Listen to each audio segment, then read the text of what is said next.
Let's follow the camera to take a look at the peanut packaging line.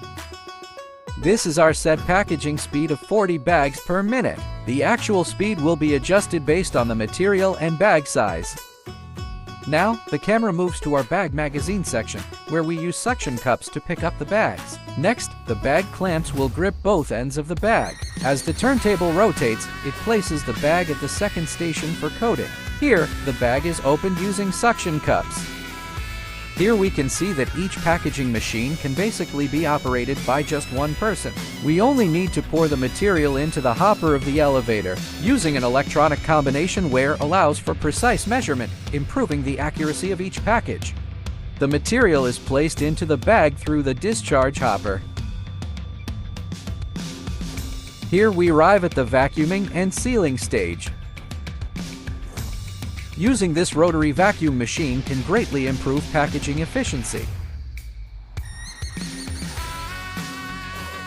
The innovative horizontal vacuum chamber maintains the aesthetic appeal and flatness of the packaging bag. Let's take a look at the neatly packed peanuts. Do you like this packaging method? If you are in need of packaging for this type of product, or even products beyond this scope, feel free to contact us anytime.